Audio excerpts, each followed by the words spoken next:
Nerdrotic.com.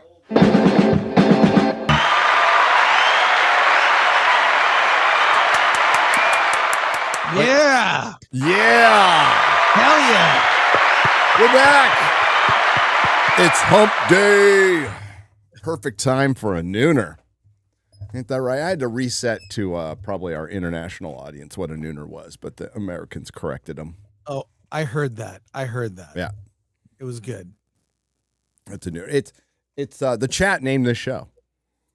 The chat Really? named pretty much every show. No, as named Real BBC, I think. But the chat named Nooner, because this was my first solo live stream. I don't know if you recall, but I tested to see if I could do it alone. So I did it at lunchtime on some random day. I'm like, what do we call this? And somebody just said the Nooner. I'm like, that's a really good idea. Perfect. It's stuck. Most of the best ideas come from the chat. So we're back from Comic-Con. Con crud is still hanging on a little bit, but not. It's not good. It's not great, but goddamn fucking nerds got me all sick. Dude, I was with you. You didn't drink or do anything crazy. You weren't wild out all night. You were hanging with a lot of nerds. And you got to, and I hung out with the same nerds I was around, but I had fun. Let's say I had fun. Yeah. I didn't totally rage, but I had I'm fun. jealous. I didn't get sick at all. I'm fine. No, So- Nerdrotic Jr. got sick, and then I got sick. So everybody got sick. So everybody got sick. Everybody. But hey, we're glad to be here for a somewhat shortened show, but because Chris and I have things to do. But big news. A guy who a lot of us listened to back in the day, raunchy dude, horrible dude, did cross the line a lot, but it was always in the guise of humor. And was kind of like basically the soundtrack for the working man, the delivery driver. That's why I was listening to him. He was the voice of the people, Howard Stern. Even ran for governor, I believe, as a Republican for New York back in the day. And then turned out to be the biggest disappointment sellout in the history of media. So the king of all media turned into the king of all sellouts. And he's been a shadow of his former self since he left terrestrial radio, when he was always under the gun of the FCC, Chris, and complaining about that. But once he went over to Sirius, it got boring as fuck, to be honest with you. And I agree on a lot of things here, but maybe you're the same fan. I read both his books. Yep. I saw his movie. Yep. Loved his movie. Yep. We did a cover story on Film Thread about the greatest movies never made, and we talked about Fart Man. We got the script. It would have been a great raunchy comedy. Howard Stern stood up for working people. He connected with his audience, and then he became part of the system. And the current day Howard Stern would hate his old self. He did blackface jokes on his old local show in New York. He did every raunchy that he made fun of gay and transgender people. And current day him is the complete opposite. He sold out to the mainstream. And I don't know. He just got a taste of that money. And I was such a super fan. Like even the offshoot people like Baba Booey. I went to his book signing in LA and I bought his book as an audiobook. He signed my iPod, which I still have because the audiobook was on my iPod. Yep. So I have a signed iPod by Baba Booey because I didn't have the book. And then I was with Ralph Cirilla, who passed away recently. I did his show at Sirius XM called Geek Time. I don't know if you remember that. It ran for 2 years. They would ship me out a kit and I would do the show from my house. Or when G4 flew me in for junkets, I would go in the studio with Ralph. We weren't in the Stern studio, but I got a tour. It was great. So I knew a bunch of the people around him, but it was COVID that broke him. See, I still maintain he was good in the beginning of Sirius XM, which it was impossible to find. You had to get that specific receiver in 2005, but COVID changed him. He was little by little changing because he got more fame, got bigger guest bookings, whatever he was changing. But after COVID, I couldn't listen. He fundamentally changed as a person. He was, it was, God, I don't know. Like, I don't know anyone who listens to him anymore. And everyone I knew was like, yeah, did you hear that Stern interview? You know, his rep was, I'm great at interviews. And he would get great interviews. Celebrities would open up to him. But he also like threw baloney at girls' butts. I remember paying for his pay-per-view thing, the New Year's Rotten Eve. Yeah. I paid for that. Look, I got his Butt Bongo Fiesta. Look at all the things Stern did before. He's got this whole thing, and somehow he's I'm woke. I heard that whole rant he did about being woke. He doesn't understand. Like, he really betrayed his audience. And look, I give people a lot of chances. I hold out. You know, I'm like, okay, he might be. But after COVID, after 2019, he was 2020. You could not listen to him.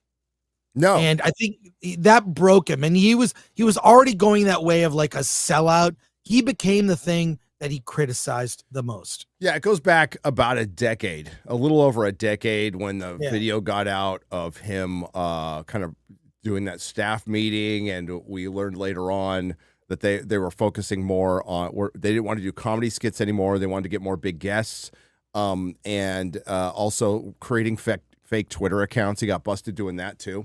And it's pretty much everybody lays it on his second wife, Beth Orski. Like, she came in and just she kind of started running the show and wanted to make it mainstream and cucked him. But we can't remember, like, Private Parts was like a love letter to his wife, and then he divorced her like a couple right after. Right after. He was I thought that movie was so great. Look, you can be a raunchy guy, do raunchy humor, and still be a good human being. And he became a piece of shit. Well, he always was. So I think he always was. That's the disappointing part. This is where I'll disagree. Like, I listen to all that stuff. Chris, I'd be delivery driving. I'd pull into a shop. There'd be another delivery driver there. Everybody's fucking radios are playing Howard Stern. Yeah. In the shop, in the other car, in the other delivery vehicles, everybody was listening to it, and it was funny back in the day, and that's how you got through your work day, especially in the morning. You know, it was he always wanted to be part of the club. He just always wanted to be part of the club. So he would, like, the shit we do now. He was calling out celebrities for people who never listened to him. He was talking shit and calling out celebrities. I'll never forget. When it was Empire came out, Empire Strikes Back on the re-release, and it stomped Private Parts in the theater, and he went off on fucking George Lucas and Star Wars nerds. That's the first time I actually got mad at him. I'm like, fuck you, dude. You know, but you know, he did. He went off. And I think he just wanted to be part of the club. I don't know how you turn a leaf that quick from what he did. And well, I mean, he also got paid. He's got enough money. He can retire tomorrow. Like, he doesn't need any money. He's got a giant house. He's part of the club, but he wanted to be accepted by celebrities. So all those working people he supposedly had the back of didn't give a shit about you. Yeah. Never did. Weird germaphobe. COVID absolutely broke him. He was always kind of a weird germaphobe, right? Yeah. But always. Totally broke him. Total fucking sellout. And you're right. Even the old Howard Stern is so. I don't know how you change that much. We got a couple articles that explain it. Artie Lang being like was one of the best parts of the show. He was amazing. Yeah. And when you listen back, it's cruel the way he was treated. Absolutely cruel. They were provocative in terms of pushing him over the edge. The circumstances about the death of his father, he felt responsible. Like, he became a drug addict, and like Artie, and they always remember they'd say, well, who's going to fill the Artie chair? It's kind of like what you're going through now with Jeremy, because he shows up so infrequently on FNT. Who's going to fill the Jeremy chair? We usually just find another gay person or a black person. Right, or a gay right. black person. But He was so good and so honest and bared his soul on the show. And when you look back, they were kind of cruel. They kind of pushed him. And the way he would make fun of people Dana Plato.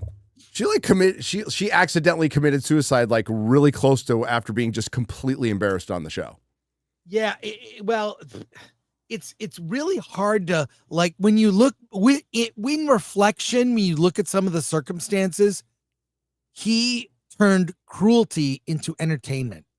I mean, and he could also be smart about things, but he definitely crossed lines looking back. But at the same time, like what he's become is a sellout to phony Hollywood that he used to, make fun of. And he would just slaughter sacred cows. And, I don't even know. All I saw was a thumbnail on G&G. What's going on? So give me the news. I'll tell you what's going on. We're going to go into Nuna Research, X-Ray Girl, and we want to go get the Barstool article that I put in there. Got it. That's pretty much sums it up. So I'll preface this by saying it isn't official yet.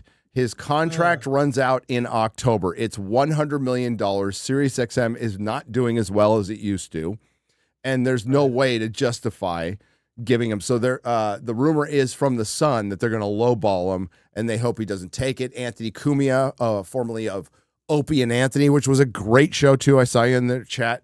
Anthony Cumia being the only real dude to come out of this, by the way. Another guy Howard Stern hated, and I met on the floor of Comic-Con. Couldn't believe it. He was there? No. A guy that's Howard Stern hated that was on the floor of Comic-Con. So I'm meeting Sam J. Jones. I'm at meeting Flash Gordon. There's fucking Mancow. You remember Mancow? Okay. Yes. Mancow. I ran right into Mancow. Like, what? He's all, and I didn't catch it at first, and he introduced himself as Mancow. I'm like, oh, I know you, dude. So I got a picture and met Mancow. He was perfectly nice dude, by the way. So the deal is, I'm not sure if they're going to get re-upped. Does he need to get re-upped? Is he going to go start a podcast? Is this negotiation? We don't know yet. The only thing we need to consider is, whatever happens, is the first time Howard Stern, who used to make news regularly, folks, like regularly. It's been over a decade, but he used to be in the news regularly. First time he's made news, serious news, since bitching at COVID was his show being canceled. And I love that they put a picture, and they did this on purpose, of him with Stephen Colbert. Oh, right. Draw the connection. Draw the connections is the cultural shift is happening. Okay. Yeah. And people are going to try to spin this as these corporations are trying to bend the knee to Trump now. No, it's the culture shifting. They bent the knee to Biden. They bent the knee to the federal government. They bent the knee to the state. People, we cannot forget Twitter had FBI and CIA assets working in the building. That's not some crazy conspiracy. That happened. That actually happened. And it should, that's the one thing. People don't forget COVID, and don't forget that, because if they were at Twitter, they are in Facebook right now. They are at Google. They're at Disney. They're at any place that provides information, scripted or unscripted. They are there. They are absolutely in there, and they are censoring people, and don't think it's gone away. As a matter of fact, it was it Tulsi Gabbard? Yeah. So, Tulsi Gabbard brought up that they're going to finally end Project Mockingbird. Did you know that Project Mockingbird was still going on? I think I heard on Forbidden Frontier, somebody said, and on this channel, that Project Mockingbird is still going on. It never stopped. What's Project Mockingbird? CIA assets at basically every fucking newspaper in America. It started back in the 50s or 60s. It's still going on. So we had a politician from the Trump administration going, and I can't remember if it was Tulsi, it might have been somebody else, said that we're going to consider ending it. So consider? Oh my God. It's still fucking going on. So, the culture is shifting, but let's not forget that all of our media is being manipulated with our tax dollars. And that needs to be fixed yesterday. And the fact that it hasn't been fixed yesterday and it wasn't one of the priorities, I question that. But listen, Trump gets in there. There's still a lot of old government. There's permanent government officials that'll be there after he's gone, that were there before he got there, that are going to protect their jobs. That's the kind of shit we need to watch out for, because Trump's going to be out of office someday. And we can't expect Daddy Trump to fix everything. You know, we have to stay resolute and stay on top of this stuff. So it was nice to hear somebody mention Mockingbird and say, oh, it's still going on. Of course it is. Of course it is. But back to Howard Stern, to fucking sell it. Am I right? This is from Barstool. Jerry Thornton of Barstool. I like Barstool. SiriusXM has canceled the Howard Stern show. I think that's a little premature, but of all the photos I could have selected to start a post about Howard Stern, this one seems to be the most appropriate, given the most media giants pictured here are both about to be out of a job. Well played. Well played. We got now both Stephen Colbert and Stern will be allowed to serve out the remainder of their contracts, but they won't be renewed. Two of the highest paid performers in two of the highest profile positions in media, Colbert, with an annual budget of $100 million to sit on your fucking ass and kiss celebrity ass, with 20 writers. I'm sorry, 21. Oh my God. How many writers do we have, Chris? I think just us. Yeah, that would be 0, because I don't write anything. I don't write anything. I bullet point and ad lib all my videos. And as much as 2.1 billion since he first switched to satellite. And Stern is rumored to have made 120 million since 2020, and as much as 2.1 billion since his first switch to satellite radio with groundbreaking deal in 2004. And now both have been unceremoniously fired like Chevy Chase in 1993. That was a bad show. I watched them all, though. Remember the Chevy Chase show? It was terrible. It was bad. It was bad. This news coming so soon after Colbert's announcement makes it virtually impossible to conclude anything other than this was done for the same reason, because both spent the better part of the last 10 years or so, almost from the minute Donald Trump came down the golden escalator, alienating half the country. That's certainly the conclusion the center right have reached. Well, you can apply this to everything. Why is Fantastic Four not doing well at the box office? Hollywood alienated half the country. Why is the Hollywood box office not performing well? Hollywood alienated half the country. Why are so many things failing right now? Because the entertainment industry alienated half the country. The legacy media alienated half the country. Scroll down. We don't need retweets. A lot of people are just saying he's gone.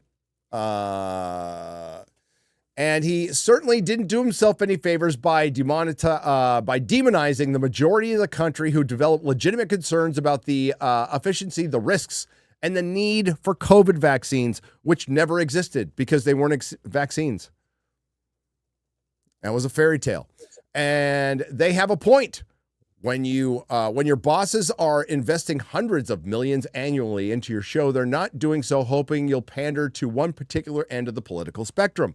They're trying to sell ads to the broadcast possibility, to the broadest possible audience, not fund your vanity project or watch you do tons of heavy lifting trying to drag a clearly diminished president across the re-election finish line. Scroll down. Up a little bit. Up. There we go. Throughout the years, how Joe met Jill, Biden's civil rights activism, which Biden has previously admitted never happened, Amtrak Amtrak Joe, Stern went through his notes and hit all of the fiction. Stern reserved 10 minutes at the end of reciting all these hoaxes about Trump. Fine people hoax, suckers and losers. He hit all of them. It was one of the most pathetic interviews in history, and that's the interview with Joe Biden we're talking about here. Followed closely by his interview with Kamala a couple of months later.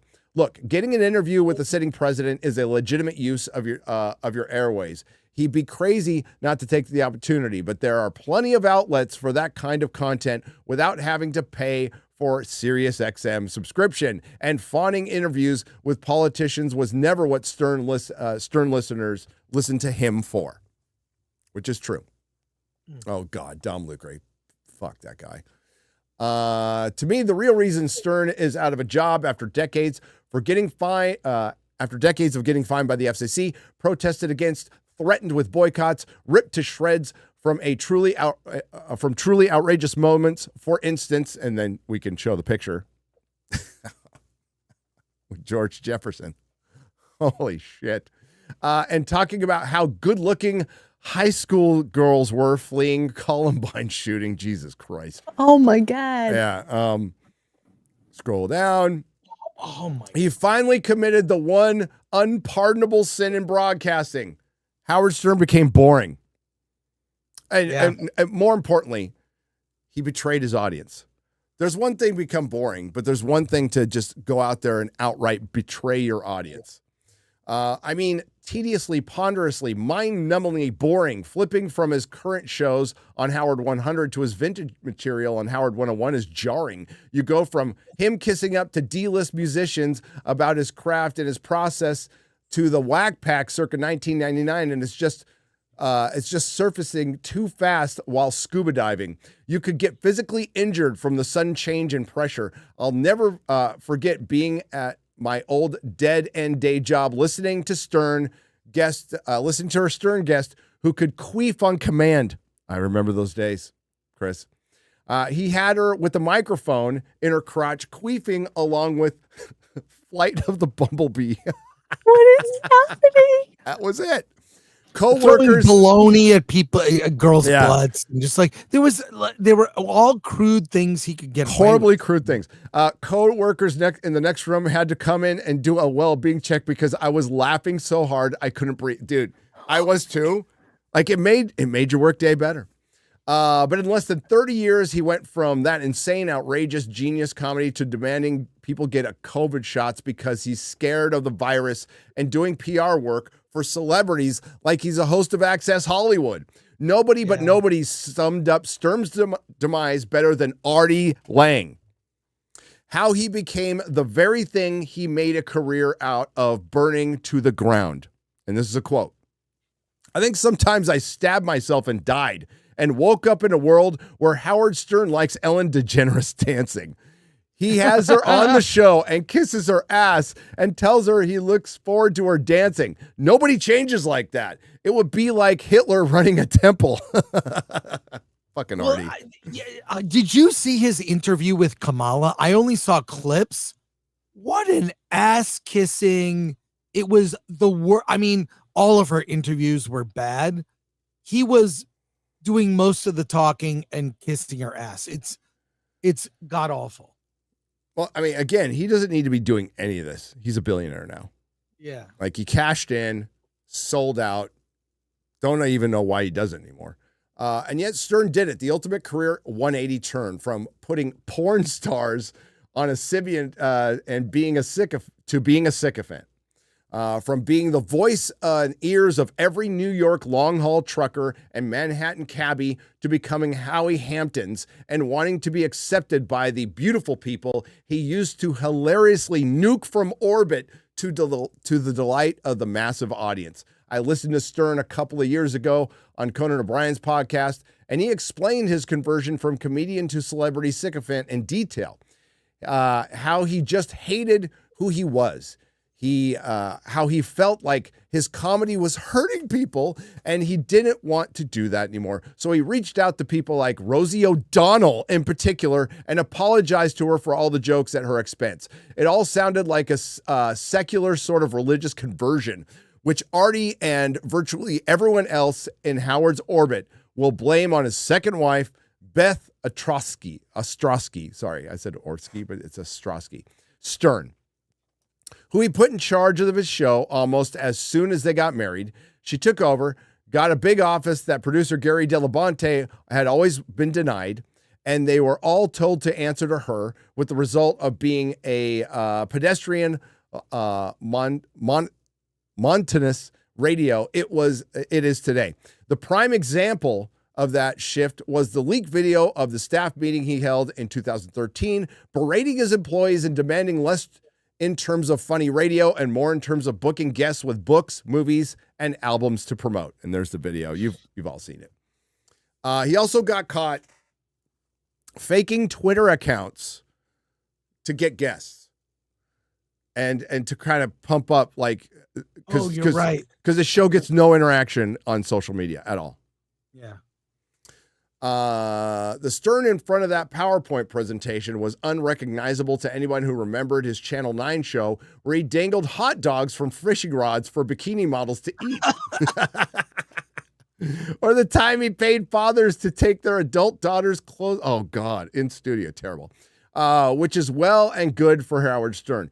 Just not for the millions of people who got bored years ago and dipped out of his forgettable show because they have thousands of other options. So while SiriusXM might be sucking up to Trump the way CBS is being accused of for firing Colbert, both cases are much more just good business decisions. That's all they are. It's not sucking up to Trump. These things they're losing the money. Like, SiriusXM is not making any money off of Howard Stern anymore. He helped put him on the map, and the reason he's a billionaire is he gets a piece of whatever that buyout was because he owned part of it or whatever. SiriusXM, I don't really remember or care. The king of all media is dead. I won't say long live the king.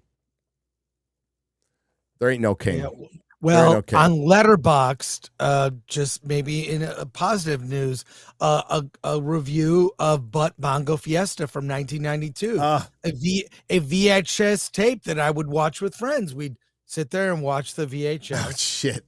And is this the baloney thing? Released in 1992, Butt Bongo Fiesta came on the heels of the ending of the WWOR television show. I remember the Howard Stern show. I have all the VH tapes of that I bought bootleg at Comic-Con. Yeah. Howard was doing all kinds of butt bonging at the time, and the title skit on the video is a send-up of Hispanic dance shows with your host, Howard Eastern. The video also features Jessica Hahn in the 3D skit Jungle Man, Guess Who's the Jew, with Kurt Waldheim Jr., the KKK guy, Daniel Carver. Then you remember Daniel Carver, the KKK guy? That was the best. It was so extreme. Like, it was fun.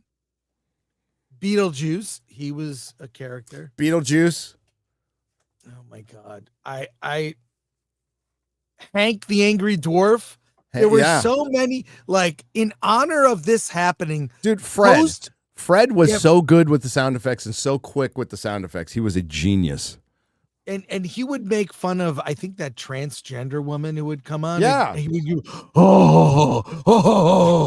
Remember? He go. In that deep voice, like, it was, I mean, it was made to be offensive and push buttons. It was all fake. And it was great. It was all fucking fake. Oh, man. That sucks. Again, you know, some people are going to look at it now and just go, oh, my stars and garters. That was terrible. And it was. He did some horrific shit. But back in the 90s. Oh, back in the 90s, man. Everybody was listening to this and we were laughing our asses off. Our asses off, and can't deny it. Like, that's why it's such a. I heard Jeremy talk about, like, what's a bigger disappointment, Eminem or Stern. Eminem, like, had a good run, you know, as a white rapper. I know people are going to get mad. Like, I heard of Eminem. I not a hip hop guy. All right, so same. Stern. Everybody was listening to Stern. Like, every working person, 1 out of 3 were listening to Stern. They were. And he spawned the shock jock radio era. Every hometown had their Howard Stern version with right. couple of guys and a girl, and doing their, wacky morning DJ stuff. But I mean, Stern was the king. Well, I'm glad it got a good review on Letterboxd. I'm glad it did too. In terms of the culture changing, you mentioned that earlier. I'm just excited to see this. Our very own X-Ray girl. Oh yeah, has yellow jeans. Yellow jeans. Look, that's great. I'm pretty much naked in the photo. It blends into my skin. My jeans are yellow. Now, isn't that I know it's going to be very difficult for the audience to see the difference, but that's not X-Ray Girl. That's Tiffany Fong. Wasn't she like allegedly a former lady of the night who got Elon's attention and damn near had his kid? I don't know. She just posts I don't know really either. funny shit. So, but that reminded me of our current culture shift. Yeah. She apparently did a TikTok and it got taken down for hateful content based on she's funny. She's funny. Yeah. I'm just going off what Twitter told me, which is owned by Elon, and it always tells me the truth. So, truth. Oh, absolutely. Yeah, I feel like there's almost daily news about Sydney Sweeney and ever since the ad came out. She has officially become America's sweetheart. She has. We haven't had an America's sweetheart in a long time, Chris. The world is healing. Howard Stern's going to be fired. Stephen Colbert is going to be fired. More shit's going to change. DEI departments are being renamed, but they're like, it is a damaged brand. They can't say DEI anymore. They can't say diversity, equity, inclusion. So we'll take the win where we can, but don't think for 1 minute it's going away. Well, HR departments in general were always DEI, and I don't know. I always, one of my least favorite things was you're being called to the HR department. It was never something good. No, it was like going to the principal's office in high school to be lectured about something you did. And, maybe I told a joke I shouldn't have. I had to read a pamphlet. Well, yeah, that's fucking annoying. Well, that's when I knew I was just out of corporate America. And like when I was working at Tesla, and I meant Tesla, one of the nicer places. Right. And I got a talking to, like, I would go and I wouldn't get a talking to at all at Toyota or when I was at Chrysler or Honda. I got a talking to 3 times. And sorry, ladies, Tesla was the first place I had worked where they really tried to get female, and I'm going to say mechanics in air quotes, because on a Tesla, you're fucking replacing screens, a battery, and tires. So I don't know how much actual technical skill is required. There is some, but they made an effort to pay them more money, to train them from the ground up. So we had a couple of women in there. And I've been way worse to dudes. We're sitting, me and mechanics have fought all the fucking time about parts and shit. It's part of it. You just, you get in each other's faces and stuff. I slightly raised my voice, or I was sarcastic, which I was known to be, right? And who complained to the boss immediately? Both the women. Immediately. Right. Both the fucking women. And it was nothing. It was absolutely nothing. So I get this talking to, right? And even the guy's like, remember, they're girls. I'm like, no, I'm supposed to treat people equally, aren't I? Aren't I supposed to treat people equally? So I have to be softer to the girls? I'm trying to get my fucking job done. All right. We're trying to get the car done. That's what we're trying to do. And they don't know what they're fucking doing. But yeah, that's the way it goes. And you go, oh, he raised his voice.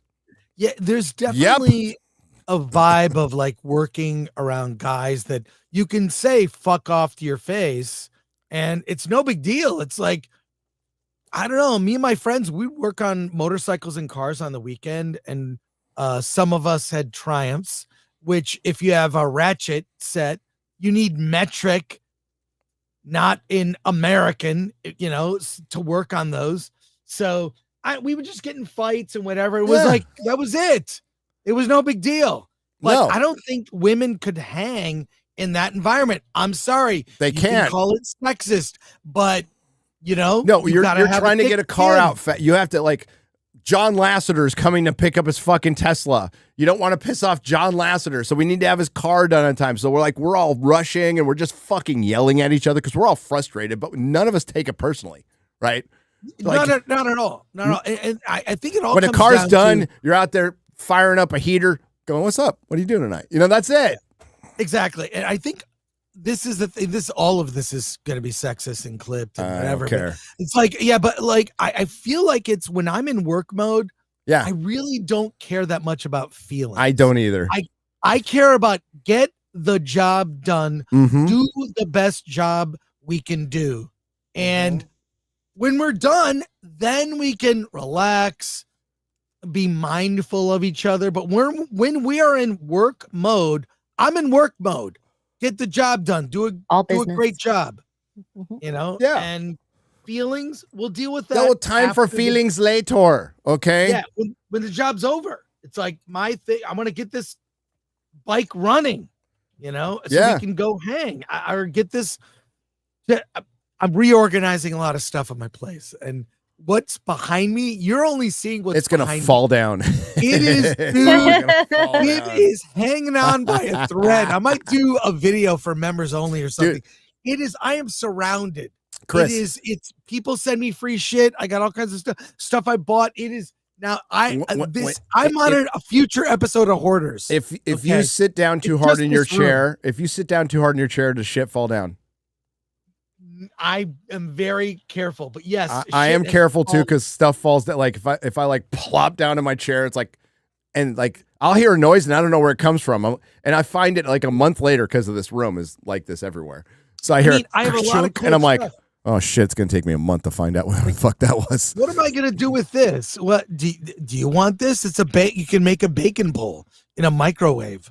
Why do I have this? Are you? I don't know. Are you 20? What am I? A bacon bowl? I saw the picture because that was my regular diet, like in my 20s, when I was making $7 an hour. Yeah, a bacon bowl. I kind of want this, and do I want it? I don't know. I'll regift it. There we go. I hear a lot of complaints online, and like, listen, the housing market a little crazy right now. So, yeah. But and I know it's just engagement farming, but let's just fucking talk about it anyway. Somebody's like, Gen Z has it so much harder than the younger generation. We have no prayer, and it's like, huh? Because of inflation and everything, I'm like, I made like $5 to $7 an hour at 2 jobs, and I was able to pay rent. And the rent was cheaper. Wasn't that much cheaper? Especially compared to $5 and $7 an hour. I just, you know what I did? Nothing. I watched TV. I had no money for anything else. Bought a couple of comic books. I didn't have to buy $1,000 phone. I didn't have to buy at time I didn't have a computer. Or pay for internet or go out to dinner all the time. I remember Uber Eats, making 25-cent boxes of macaroni and cheese. Dude, ramen. And not going out. And we didn't go to bars and restaurants. We had money, but we couldn't afford to go out to eat. You know what we did? We had barbecues. You bring over the buns. I've got hamburger meat. Yep. Someone bring hot dogs. Don't worry, I got ketchup and mustard. Bring a case of beer. And your hibachi's like this big. It's just on a little hibachi. Yeah. A little bit. So you get together. Everyone's in the backyard. You're playing music. And that was it. We didn't go to clubs or pay $17 for a cocktail. We made drinks at home. And I want to get back to that. I'm tricking out my patio area, my patio. You've seen it. You got to do like life hack videos. Yeah. And just do that. That's like, what I thought about doing that. It was still fun. Weird. It was still fun. I had an apartment. My cheapest apartment, this was in 97. I lived at the Temple Beth Israel at the former where they used to have like the nuns living. So there was like a former nun quarter for Temple Beth Israel. It was right under the airport at Lindbergh Field. So every few minutes there's a plane flying over, and it was $500 a month. And I'm living there with a roommate, might have married her, divorced her, and my cat, who I trained to kill cockroaches. And my cat every morning would have a couple of cockroaches like kind of lined up on the floor to show me who like the cockroaches he killed overnight. It's a great My cat Zorro. Zorro was fucking awesome. Well, he's a black cat. He was crazy. So I called him Zorro. I miss Zorro. But yeah, that was my life. I had fun. Well, this is when I hear Gen Z complain. They're the same people that spend $30 on DoorDash to have coffee and breakfast delivered. Make your freaking breakfast. Make your coffee. Make your Yeah. coffee. Or Drip coffee, whatever. yeah, especially when the coffee shop is like 2 blocks away. You could just walk there and get it. But I hear this all the time. My kids are older; they're in their 30s. But I hear my friends who have younger kids that are like their kids are ordering DoorDash and spending $30-$40 to get food delivered.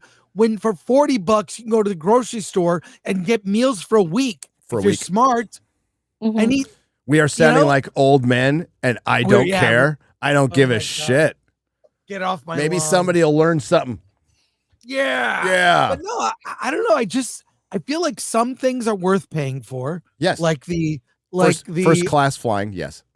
like the oh my God, like the Klingon battle cruiser, $80 from Galactus head the- popcorn buckets. You know. Hey, yeah. that lasts longer than 2 DoorDash meals. Well, it's like a Comic-Con even. We're talking about Comic-Con, okay? It's expensive to eat in the gas lamp. Every meal is $50. Everything about Comic-Con is expensive. Everything. So Food I'd rather and spend. water. I know people that they freaking bring a loaf of bread, sandwich meat. Oh yeah. They're I will- sleeping 5 to a room. Dude, Smart Chris, people. I will never buy food inside of Comic-Con. Last time I did it was, Oh. and this was 10 years ago. And I had we had the 2 younger children with it. And I'm at a booth, running retail. So I have to buy my kids and a couple of workers, a couple of sandwiches, a bag of Lay's potato chips, and a can of Coke. It was $150. Oh God. Yeah, this year I was starving, didn't have time for breakfast. I had a burger and a banana, and it was $30. It Oh, was the worst burger I've ever eaten Oh. in my life. Oh God. What's the I didn't get con crud though, so I feel No, like you fuck. didn't. But I had the best burger of my life at Comic-Con. It's called Where? the Havana Grill. Havana Grill. I'm gonna do this for chat. I'm gonna change the photo. Is it the one? The video. Why? Trust me. Is this Sydney Sweeney?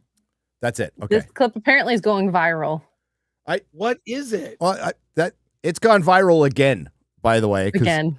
What is it? I don't forget clips like this. I just don't. Well, this is It's boobies bouncing, Chris. well, there you go. I Well, don't know. I don't want why. to get. This might arouse some members of the audience. Maybe Okay. switch to mine or switch back. So no Um, joke, Chris. When you go back to San Diego, when anybody's in San Diego, you go to Fashion Valley. Fashion Valley. That's where the AMC 20 is. yeah, There's a restaurant called the Havana Grill, and they have the Havana Burger, and it is the best burger I've ever had in my life. wow. I repeat, it is the best burger. It was perfectly cooked, perfectly garnished. It has perfect size. It was brilliant. Havana Grill in San Diego. Havana Burger. Put that back up. What's that? Oh, Chris. Oh, why'd put you it back take up. down? Yeah. Oh, Yeah, okay, yeah. sorry about that. I thought okay. We'll bring Sydney back, okay, chat? After I was we gonna after say. we just chewed you all out for being frugal, here's a $2,000 Klingon ship. No, it's $6.99. It's $6.99. Lights yeah. up. Look, all of these that came out are worth 2 or 3 times now what was paid. That's insane. Yeah, they're fucking great. They're awesome. Yeah. That's beautiful. It's utterly beautiful. Well done. That's the future of toys and collecting is crowdfunding now. You're not going to be able to mass produce or any of that shit. And that might be, I think that's good. This makes things more artisanal, less corporate. I think crowdfunding, as long as, people actually, I would say deliver what you paid for. Once Right. you keep doing that, then you're fine. Thanks. She brought me some coffee. Nice. God, Nice. I need a second cup. Yeah. So, man, it's gonna be hard to say no. The thing is, if I get something now, I have to replace it. I have to like get rid of something. It's got to be like Tetris, Chris. Yeah. Well, I can get rid of my whole Doctor Who section. I got to do my room tour before I completely change my room and just get rid of all my Doctor Who stuff. But I'll do that soon. What's up, X-Ray Girl? I was gonna say they have a remote that comes with it too that changes the lights. That's really cool, and a removable part to show the shuttlecraft bay area. it's really cool. It's really cool. Tell you what, we'll do room tour this weekend. I'll shoot it, and maybe we'll do like a live one for the members. We'll actually finally walk around this room. Been promising it for 3 years, but it's done. And now I'm thinking about redoing it, so I should probably do the room tour before I redo it. Now, it's only been done for about 3 months. It took me 3 years to finish everything in here, but yeah, now I want to change it. Okay, so next bit of news. Howard Stern's a sellout. It's a day that ends in the week. Fuck that guy. Fuckity bye. Go fuck yourself. But then we had a Disney earnings call, which are boring as fuck, by the way. God bless, WDW Pro and Valiant Renegade and Jonas for covering these things. And I watched their stuff. I was watching it this morning. God damn these things. I just get frustrated listening to them. Not even the content. It's just the corporate speak. And then the bankers and the investors come in and the questions they ask are fucking dumb. Like, there's a couple of good ones, but like, I could think of 50 other questions I'd be asking if I'm potentially going to invest in the company, but they're all trying to protect each other. Like, what these guys should be doing is asking tough questions that they should be answering because you're investing your future. That's the whole point, is like, this is why I'm not a financial analyst, nor do I pretend to be one. I don't play the stock game because it's bullshit. It's gambling. That's all it is. It's fucking gambling. My dad was really good at it. My old man was really good at it. I'm not. So I'll just buy stuff and hopefully, keep the tangibles and stuff. I believe in, like, I don't know, if you want to invest in something, invest in trying to buy a house and own your house. Try. That's one of the best investments of your life. And it takes a long fucking time. It took me decades and decades to get that. But the big takeaway was they didn't talk about parks very much. And again, go watch Valiant's stream if you want to hear all the details about it. But they didn't talk about parks very much. They bragged about Lilo and Stitch being the $4 billion movie in just over a year. They counted the movies from last year, by the way, because it's the only $1 billion movie this year. And they will have both of the billion. There's only one that's going to hit it. And it might not hit it by the end of the year, but you can still count it as $1 billion. And that's Avatar. Avatar will be $1 billion movie. But they brought up Fantastic Four, Chris. You know what they said? It got great reviews. They didn't talk about the box office. They just said it got great reviews. Which is funny. Big takeaway is I know it's the internet. I understand the rules, Chris. But there's a lot of, I'm going to predict something that's really obvious, and then some people go online and go, hashtag I was right. There's not a person alive who pays even a little bit of attention to this who didn't think that when Disney bought Hulu, that it was going to get, now I've been saying it wrong that Disney Plus will just be a little category in Hulu because I personally erroneously put more stock into the Hulu brand than Disney Plus. Opposite happened. Disney Plus has now consumed Hulu. Hulu in the United States will be done forever. So the second streaming service, the one that was the second most well-known outside of Netflix, is gone. It'll be around internationally, but it's not in the country where it counts.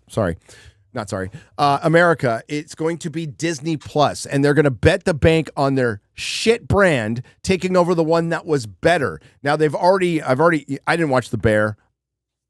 I didn't get that fucking show at all, why people liked it, but apparently it went to shit. It went to shit when Disney took over. Does that sound familiar, Chris? Yes. Disney cannot make original programming today with the current structure, the current corporate company. They can't make Star Wars, they can't do Marvel. This company, Disney, everything it absorbs, they have a way of doing things that diminishes every brand they appropriate and then bring into the fold. There is rot at Disney that destroys. Look, I saw a recent Disney property. I saw The Eyes of Wakanda.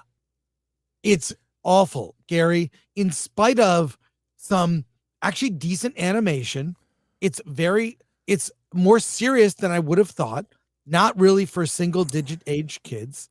It features a gender and race swapped Iron Fist. So the Iron Fist, did you know is a black woman? No, an Asian woman. Oh, it's an Asian woman from China. Well, I mean, they kind of did that from China. They kind of did that in the show, at the end. Yeah. It's like I was kind of like in the first episode, like, oh, this is more serious of a animated show for them. But as it went, of course, all the Disney check boxes are there, which makes it just. Was there any diversity in Wakanda? Zero. But Kevin Feige said that even before Woke and DEI, he was that way anyway, and Marvel's the world outside your window. So Asgard is really diverse, but Wakanda isn't. Yeah, I think Doomsday is going to be bad. I just don't think. I'm on the precipice of agreeing with that Spider-Man Brand New Day could potentially make more money than Doomsday. Oh, easily. Yeah. Although as weird as it, I just don't care about Hulk. I don't care about Hulk. Like, show me something new. Bring in a new character from Spider-Man's Rogue Gallery. Well, they're bringing in a new villain. I don't know who the villain is. I don't know. Scorpion? Well, no. The main villain that's manipulating. There's a villain manipulating the Punisher and Hulk. That's the last time we talked to person of person. That's what I was talking. We could probably hit person up and say, like, who's the villain? Tell us. Okay, just a second. I'll do that. If you won't, if they won't be specific, say girl, male or female. Ask male or female. Oh. Okay. But sorry to interrupt you, Chris. Yeah, Doomsday. Yeah, sure. I think we'll have like a phenomenal opening weekend and a phenomenally huge second weekend drop because it's just going to be a cameo fest. And yeah, okay, great. Robert Downey Jr. as Dr. Doom, whom I will be rooting for, by the way, will be up against Simu Liu and Yelena and Captain African American. Hey. And then we're going to go, oh, Thor makes them all cool. No, he doesn't. Man, if they had ended Endgame, did the little epilogue with Spider-Man or whatever, and then just gone away for 2 years and rebooted and recast and really thought about stuff. And they had an opportunity to do that. The world gave them an opportunity. It's called COVID. 2 years of nothing. This person says no idea. They're keeping this very close to the vest. No idea. Okay. No. If they don't want to tell us, they don't want to tell us. That's okay. That's okay. They will not tell us. Oh, but they don't want to get in trouble. They already told us enough. Okay. They already told us months ago about Punisher and Hulk. And it's Savage Hulk. It's Angry Hulk. It's not Professor Hulk. It is. Problem is, it's Mark Ruffalo. I was just thinking, you know what? Yeah. You don't need to have Mark Ruffalo in it. You could just CG a big old angry Hulk who says smash. That's all you need to do. But the costume looks great. And if you're going to ask me which movie am I looking forward to more, Spider-Man. Effing Spider-Man. And I've been critical of the Tom Holland and will remain critical of the Tom Holland Spider-Man movies. Homecoming's a little better than Far From. For one, all the titles suck. Yeah, I can't keep track of which one is which. Um, They don't. I miss the numbers now. Just give me numbers. Spider-Man 2. Unapologetically hate Spider-Boy being Tony Stark's sidekick and getting all the help from Tony Stark. And he's a boy in Spider-Man, not a man. He's a boy. And as somebody who's read the comics, I can't separate that. You know, we got in the famous argument. I still get shit from the EFAP crowd, but it's like, listen, I'm human. I'm not going to sit there and go separate this and go, I'm going to look at it as a separate entity, especially when there has been, there was 5 movies that preceded it, and it's at Marvel, and they were supposed to get it right, and they're the ones who got it the most wrong. Now, did they do the origin backwards? And Tom Holland, I think he's fine. I think he's fine. He's nowhere near as good as Toby, but I think he's fine. And I did like No Way Home a lot, like especially the last part. I really liked it a lot, and I think they did better development with his character. And that's why the cameos work, because they actually developed his character after fucking everything up. And Willem Dafoe as Green Goblin is in the top 2 villains of the MCU. After that movie, he was fucking great. So, yeah, now I'm looking forward to Spider-Man. Well, you know what I'm looking forward to? We're used to. What's that? Harry, you saw The Naked Gun. I did. And you enjoyed it. You saw it twice. I want to see it again. I've seen it twice. But I enjoyed it. My kid came out quoting it to me again. Like, and Nerdrotic Jr. loved it. Now, do you remember the good old days when adult film parodies where they were Johnny on the spot? As soon as the movie came out, we can show this X-ray girl. Don't give me the face. Don't give me a face. The Naked Bun, 8.5.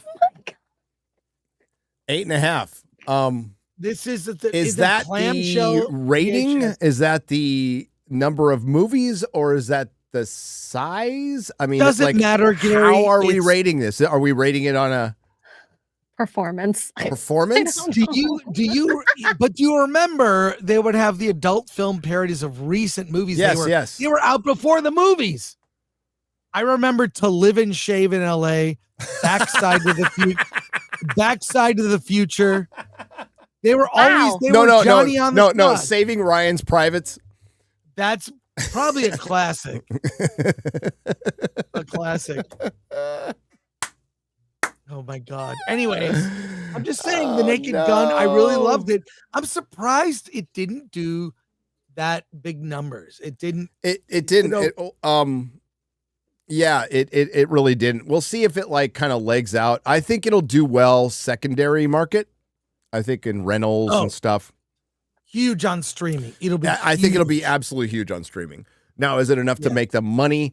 It is. Who made it? Paramount. So if Paramount is smart, they'll license it out and not like, oh, we're going to put it on our streaming service first. This is how you make money. Yeah. So people are going like, oh, Superman is going to make stuff at the back end, or Fantastic Four. Well, not on their initial run.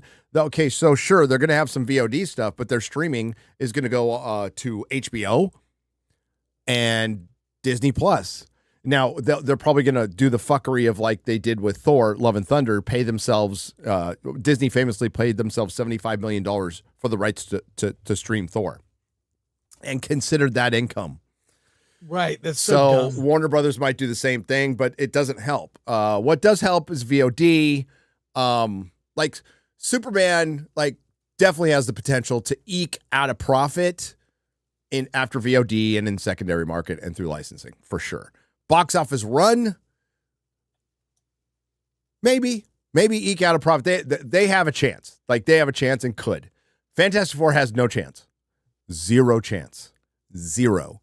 They paid $200 million for that movie. They did $200 million in marketing. Don't tell me it was $100 million. They marketed fucking Fantastic Four twice as much as they did Thunderbolts and Captain African American, which were both reported to have $90 to $100 million marketing. So don't sell me that one. So we'll see how Superman ends its box office run and how long, like Jurassic World yesterday went to VOD. It was on my Amazon Prime when I fired it up. That's crazy. And maybe they'll It's out dethrone now. War of the Worlds, which was number 1. To quote that movie, oh hell no. Oh hell no. Oh hell no. Oh my God, what a dumb movie. I loved it. Honestly, that might have been the funniest movie I watched last week, and I watched Happy Gilmore 2 and Naked Gun, and liked Happy Gilmore 2 and liked Naked Gun, but I might have laughed at War of the Worlds more. And yes, I liked Happy Gilmore 2 in all its stupidness. Now, at least the Naked Gun, it's nowhere near as good as the originals or smart as the originals or has the best usage of its time. Where it failed the most was Sidecast, was the Chris, the original Naked Gun films used their cast to be funny, and these were just kind of there. Yeah. Yeah, they didn't really use them, man. George Kennedy, OJ was so good. Yep. I recently watched the 3 movies. They're great. They're great. They so hold up. The humor is so good. And I think they really did an admirable job, with the new one. So I really do. But it in my mind should have been bigger. Should have been much bigger. Yeah, it is. Well, I mean, it deserved it. Movies are in trouble. They just are. Yeah. They just are. We just finished July, and even Jurassic World compared to its predecessors underperformed a little bit. It underperformed way better, and believe me, I don't think the studio was expecting it to make a billion. If it makes 800 million, they're probably like, we made our money back. We're stoked. We're good. To sell that Superman should have beat Jurassic World. It should have done better. Fantastic Four definitely should have done better. It was an underwhelming July because there was 3 underwhelming movies. That's just we don't have to we don't have to study this like it's some enigma, some mystery. They were 3 mediocre to bad movies that performed pretty much, maybe overperformed, in some cases. I mean, it's the age of the mid movie. It is. Or as James Gunn likes to say, is 500 million the new 1 billion? Maybe, because it's the year. It's the year of the slot buster, Chris. It's the year of the slot buster. I mean, where will Superman end up? Will it crawl to 600? No, I think it'll get over 600. I do. I think maybe 650, which is what I thought it would get. I said 650 to 700. I said 650. Now, if they don't put it on digital and keep it in the theaters until October, which they probably should do at this point, what else is coming out? Maybe it gets 700. I don't know. Well, I've seen a lot of interviews with James Gunn. He keeps bringing up Batmite. Great. I think Batmite. I think we'll see Batmite in Batman, which is I think he should bring up Batman. I think he should bring up Batman and get that, because that momentum, whatever momentum that is. So when do we get a second Superman movie? 3 years. So between now, what are we going to get? Clayface? Well, I think you're going to see more low budget superhero movies or fewer. Good. That's for sure. Good. I think that's how they survive. Yeah. Because they're not in the zeitgeist anymore. So if you get smarter about it, they'll stick around, and shit, maybe they'll get better. We can always hope. I heard the chat laughing from here. I Drink Therefore I Am has gifted 20 Nerdrotic memberships for $100, Chris.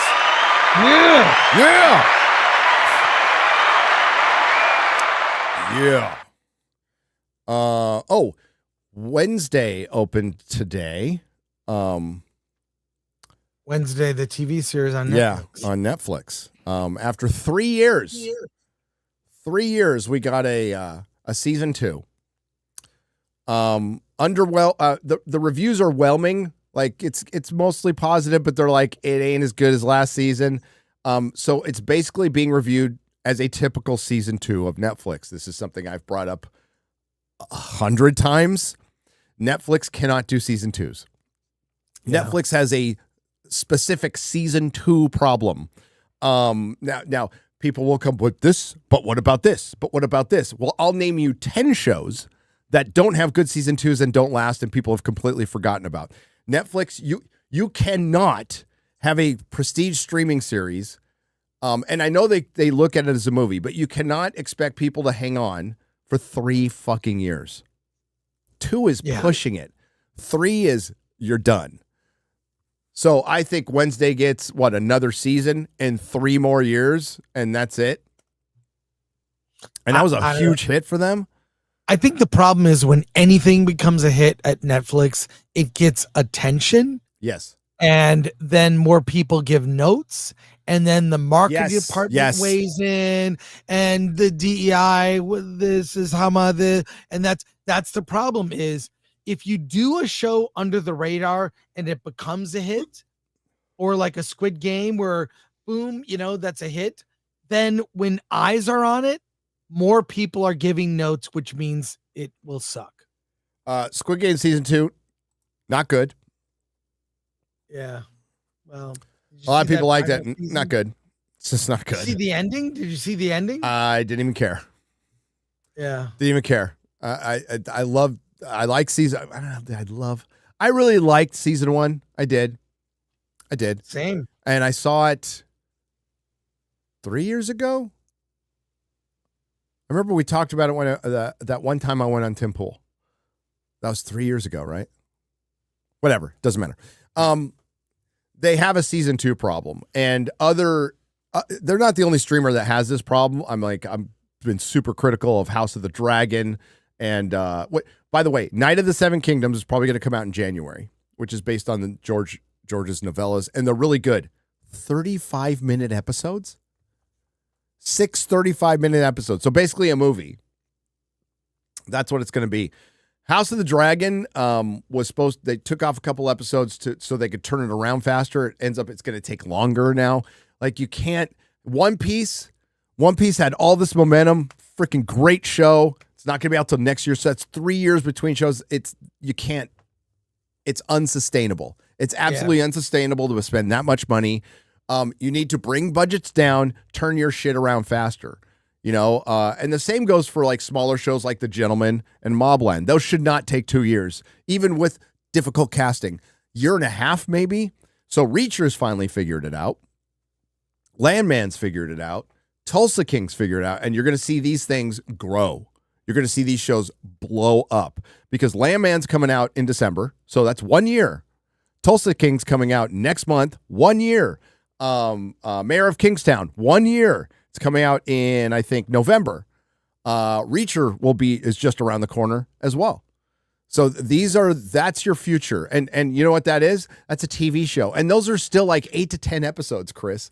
They need to rediscover the procedural. They really do. If they want if they want to avoid churn, that's their biggest enemy is churn. Well, I don't know, maybe a 20 episode season of television once a year, Remember that in the fall, there'd be the new shows, the new season.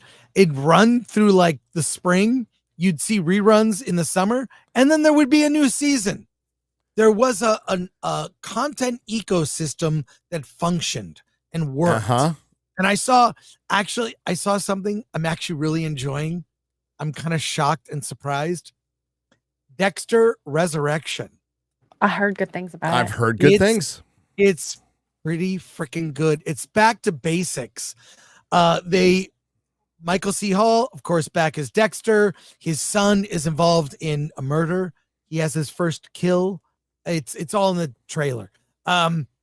It's good. And it builds up to this meeting. It's like of a bunch of serial killers because a council of serial killers. That's great. Like a council of serial killers that it's in New York. So it erases everything about Miami and all that.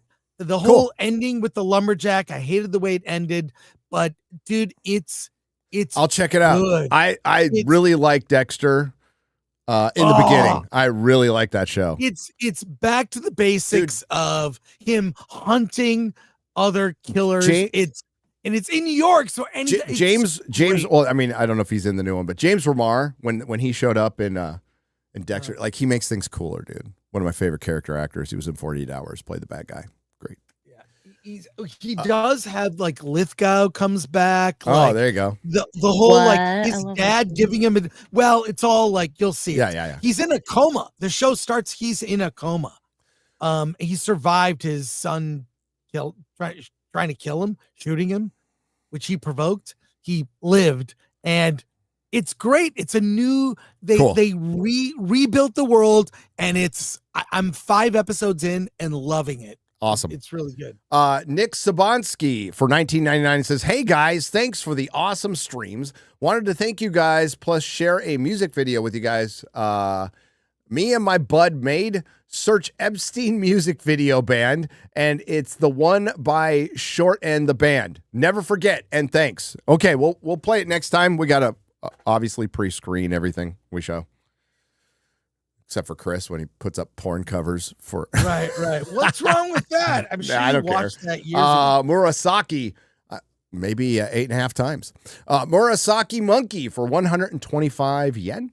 Gary will read his audiobook like he reads his super chats, like someone who failed out of 3 high schools. Exactly. Jeremy's black girlfriend for $10 says, "How's it going, Chris? How you been?"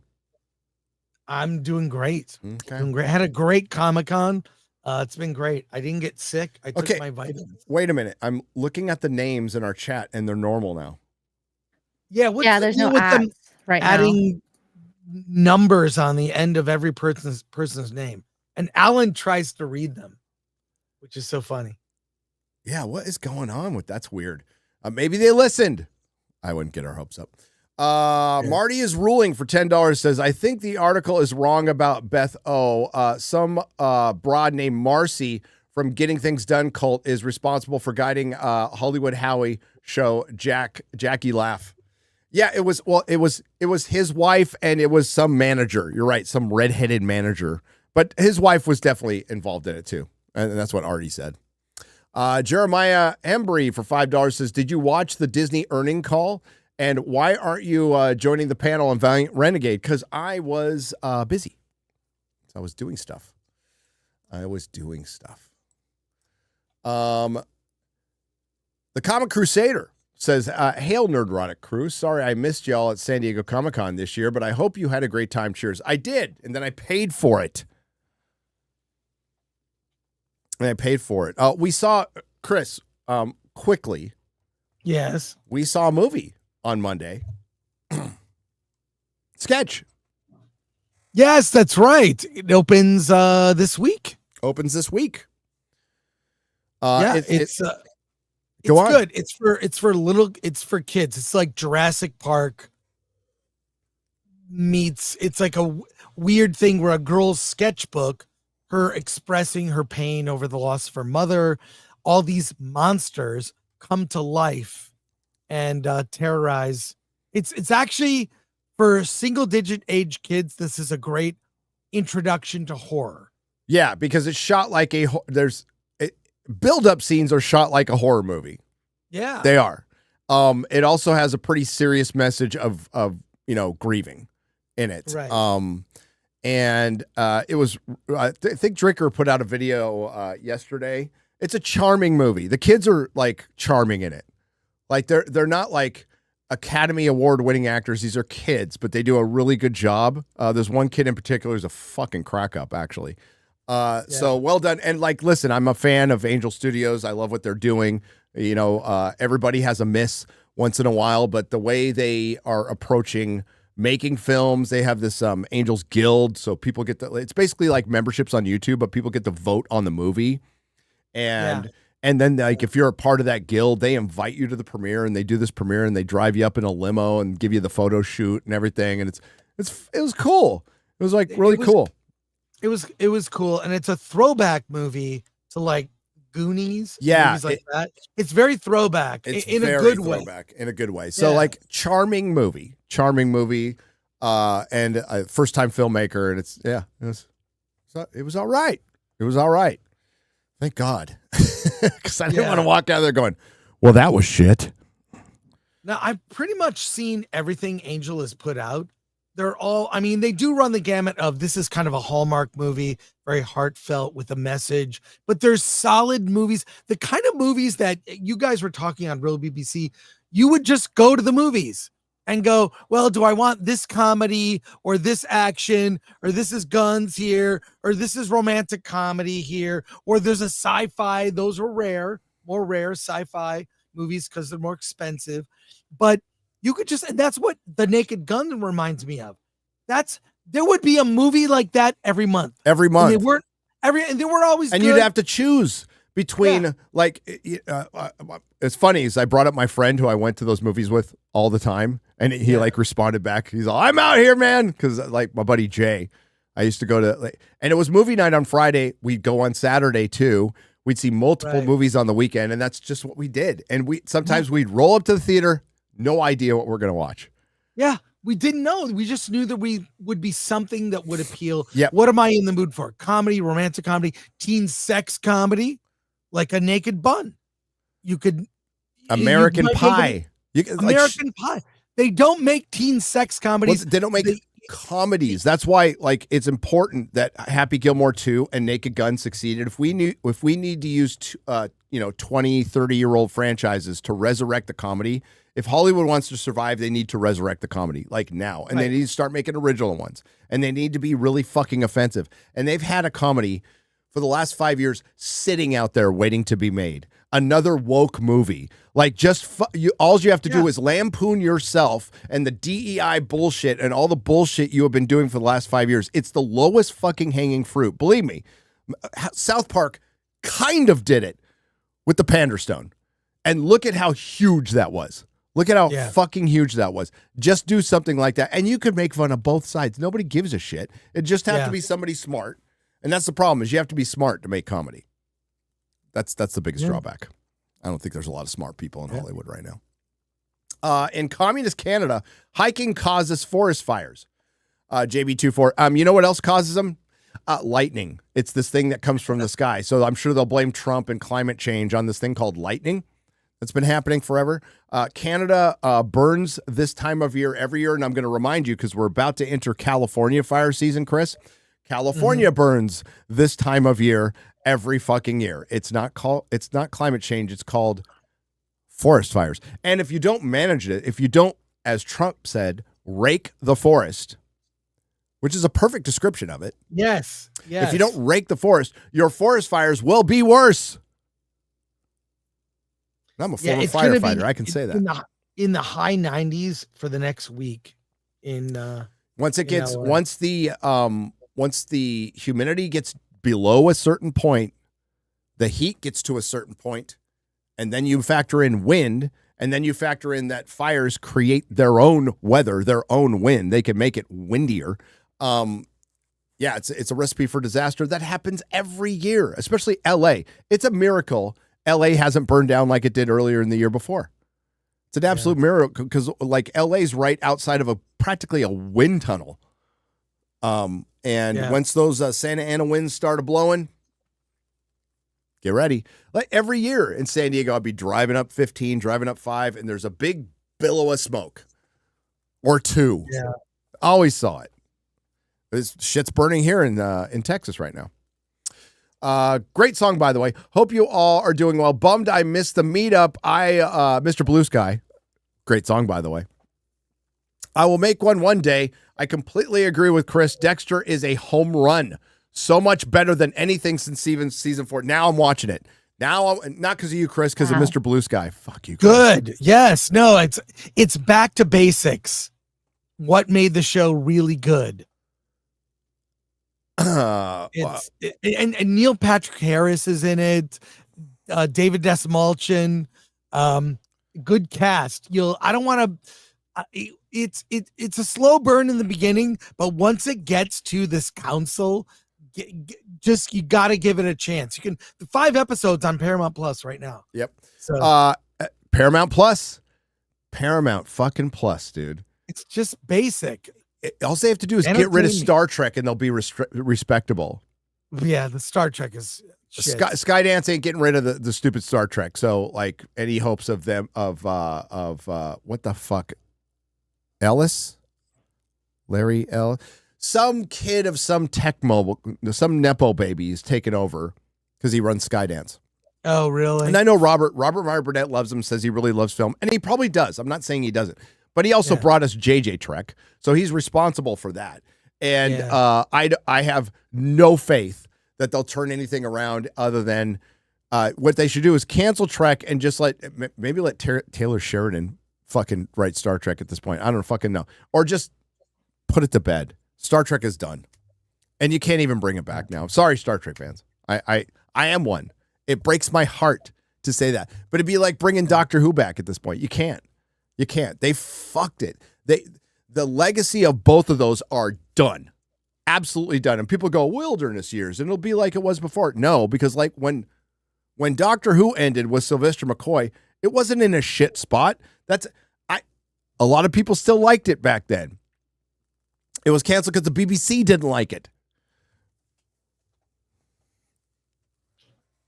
So it was that love that carried it through, that brought it back. That's not going to be there now. And the few of us who still give a shit, we're not going to try it. And we're the ones who are supposed to spread the word of mouth. We're not going to fucking try it. We're done. We'll just watch our old shit. Just keep that classic series coming on Blu-ray, and I'm happy. Hey, a real Howard Stern died with Eric the actor. Tall, dark, and gruesome. Thank you. Eddie Brock, 9043 for $5.99 says, thoughts on a Pakistani state played by Riz Ahmed, the same child actor playing Hermione in the HBO show, also voicing Hermione on Audible. Talked about this a little bit. So they announced the full cast of Harry Potter, Audible, which we knew was coming. The first one is available for pre-order. I already pre-ordered it. November 4th.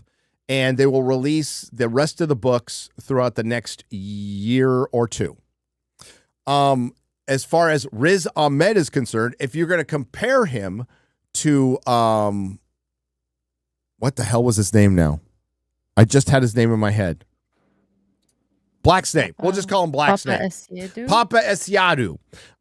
Riz Ahmed looks more like Snape than Papa Esiadu. Now, they're both not accurate casting, but Riz Ahmed looks more like him. But the thing is, it's an audio venture, so I don't really give a shit. As far as Hermione, she sounds like Hermione. They show a clip. She sounds like Hermione. And maybe I'm getting soft in my old age. I'm not going to sit here and rip on a 12-year-old girl. Just not going to do it. I'll leave it to the adults. There's plenty of adults out there. I think it could still work. I thought Hermione was going to be black. So, I mean, if we're like, and with Black Snape, it kind of fucking destroys anything anyway. But Michelle Gomez is playing Mrs. McGonagall. So that's Missy from Doctor Who. That's perfect.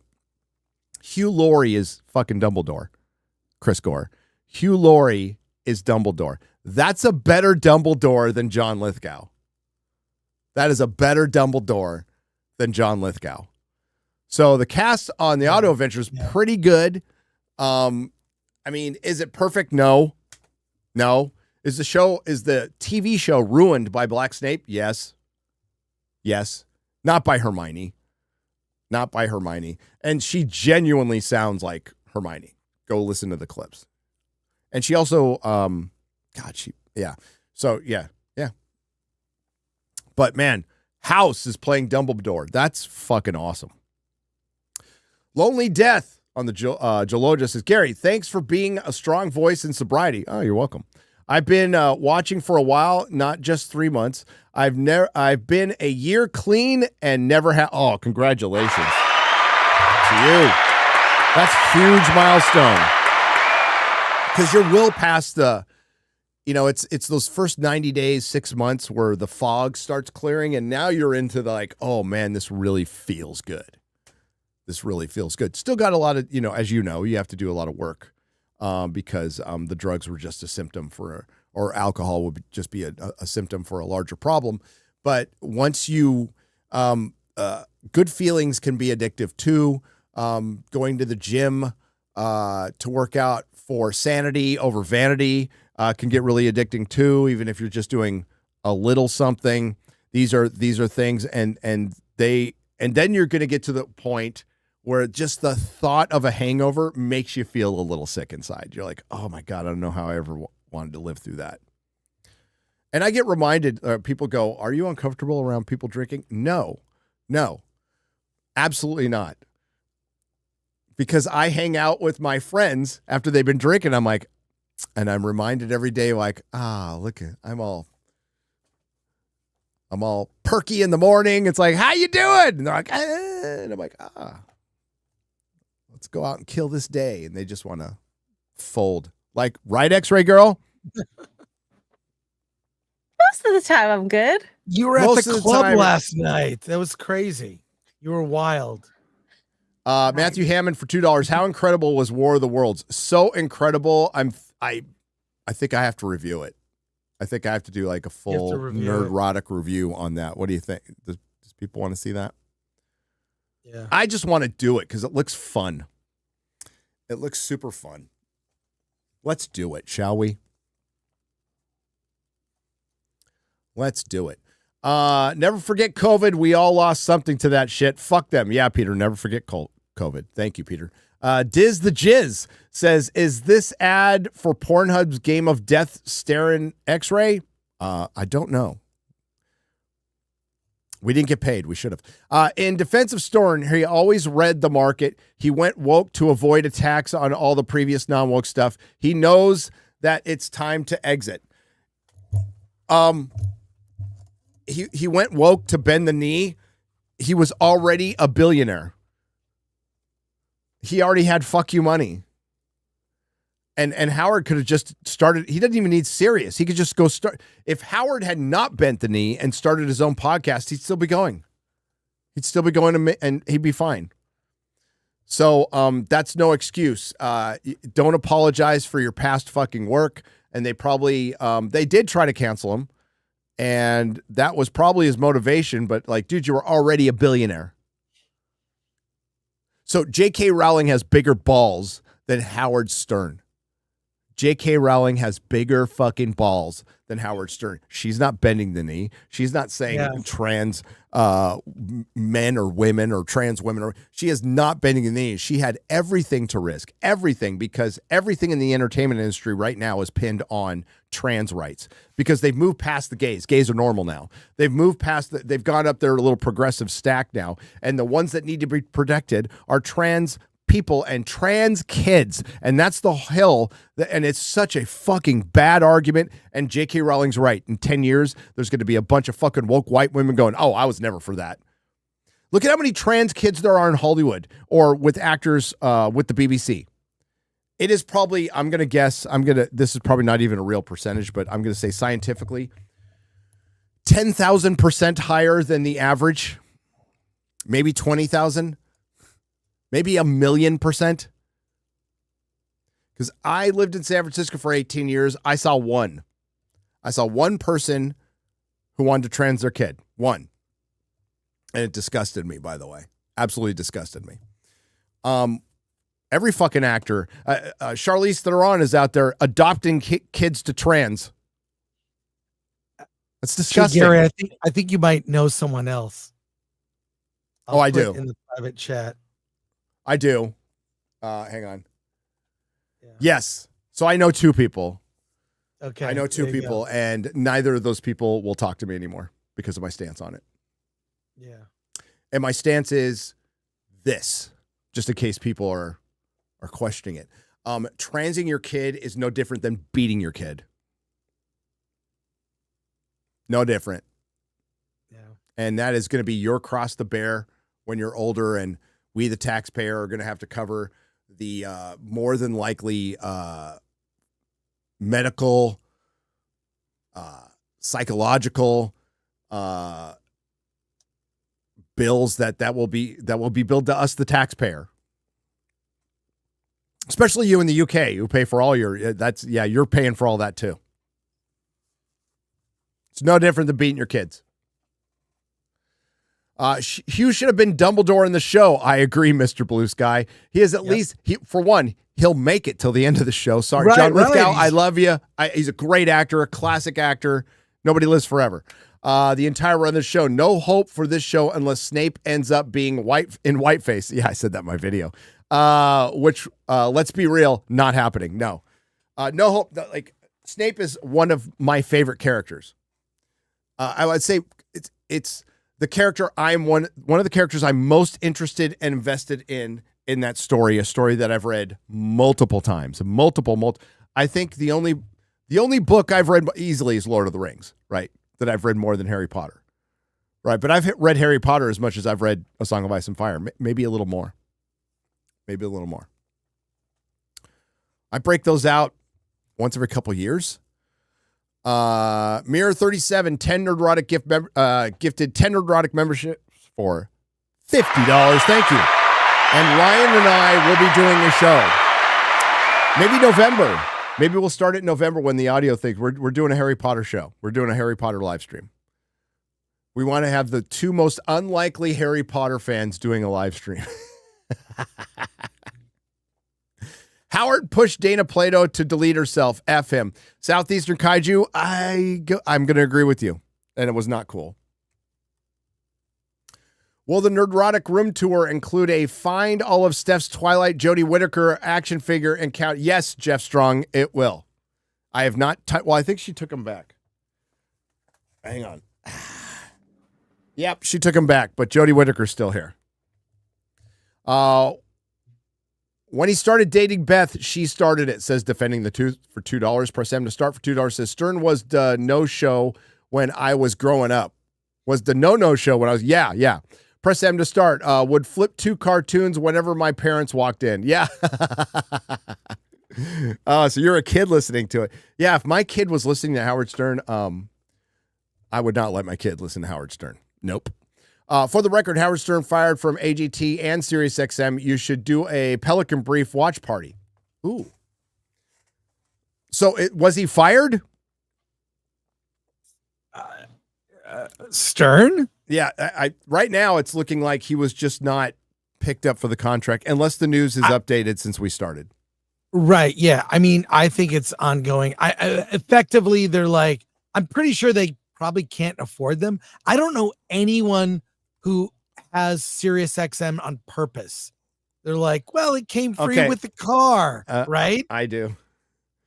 You have it? You have it? Because I drive a lot and phone connections are bad. But I don't listen to any Stern. I listen to like metal. I listen to Ozzy's Boneyard, RIP.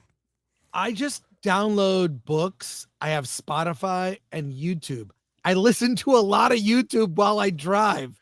Well, the YouTube dips where I drive. There is no phone. There's like, I would have to download it. Really? Yeah, I'd have to download it beforehand. I download videos because I drive in the like West Texas. Man, your phone.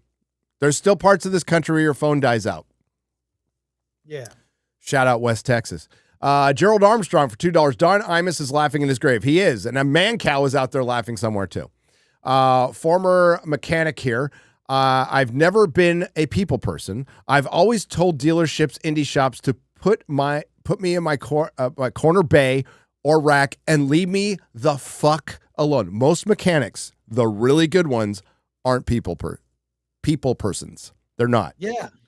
And by the way, they are worth their weight in fucking gold, platinum. A good master mechanic. I don't care if he's a racist piece of shit. That guy, that's a unicorn nowadays. But a good master mechanic could crank out the cars quick, knows what the hell he's doing. So there's billable hours. That's what a lot of people get bitch. Most of the arguments are over the billable hours. It's like it's an 8-hour job. They got it done in 2 hours. Yeah, but the book says it's an 8-hour job, so you're paying for 8 hours. Doesn't matter how fast. As a matter of fact, we're paying this mechanic. This was back then. This was 20 years ago. $150,000, $200K a year to get that car out in 2 hours. And some people just don't understand the billable hour aspect.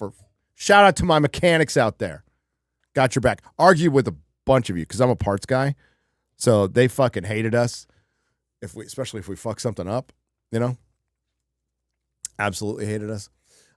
Merging Hulu and D Plus is basically an admission that D Plus was a failure. Yes, it was. I meant to bring that up. Gamer Plus, I'm applauding that statement because you are right.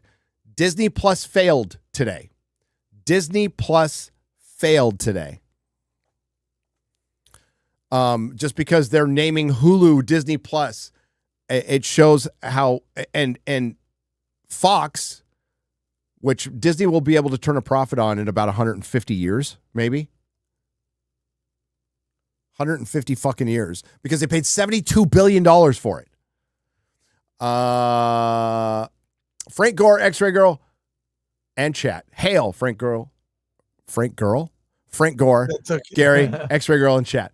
Muppets was the first brand Disney bought and ruined. You're right, Jester of Roanoke. You're right. Jason J for $5. Breaking. Soldiers run to shelter as active shooters situation at Fort Stewart unfolds. So far, 5 people are wounded. No deaths, thank God, as of this chat. So where is Fort Stewart? So there's another shooting at a base. Can I guess the religion? State of Georgia. Can I guess the religion? I'm going to probably get in trouble for this. Give it your best shot, Gary. Hindu. Buddhist. No. Catholic. Probably not. No. Scientologist. You don't hear a lot about those. Atheist. Listen. Yeah, even them. Jewish. Man, I'm missing Mormon.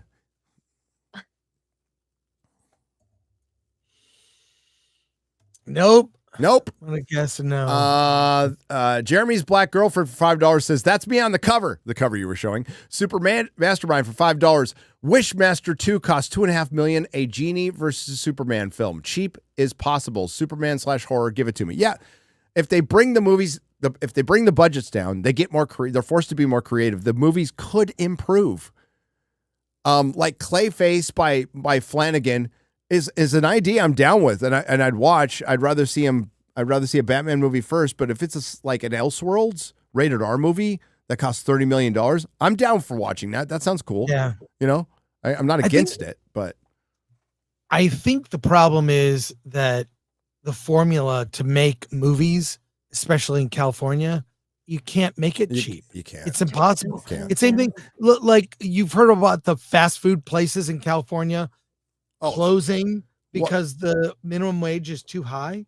They're talking about $30 minimum wage. So I went by where did we go?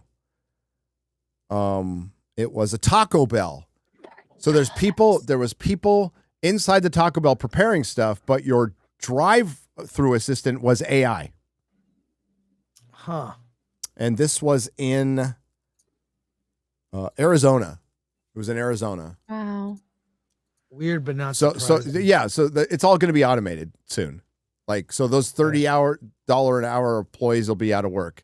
And my sympathy is always with the worker, but $30 an hour. That's insane. Is insane. And what you need to start doing is, where's my tax money going? That's the question you need to ask, because Chris has brought up, and we can't get into it now, the homeless industrial complex. You are paying an exorbitant amount of money to take care of a problem that they're trying to make worse because a few people are profiting, which is bringing the value of your homes down, which is driving prices out of control. And your state is being run into the fucking ground because they want you all on the dole. Yes. They want you all on the dole. And these fucking idiots, you want to know why they don't care? Like these communist Democrats go out there and like $30, $50 hour minimum wage because they want the system to fail so they can rebuild it in their image. They want it to crash, and they're trying to exacerbate it. That's why the communist leftists are out there not arresting people, because they want the system to fail. They are pushing it to fail. And there is a bunch of dumb motherfuckers who vote for them who are voting for their own demise. And you can't wake them up because Republicans are meanie pantses and, it's like, fuck. Wake the fuck up.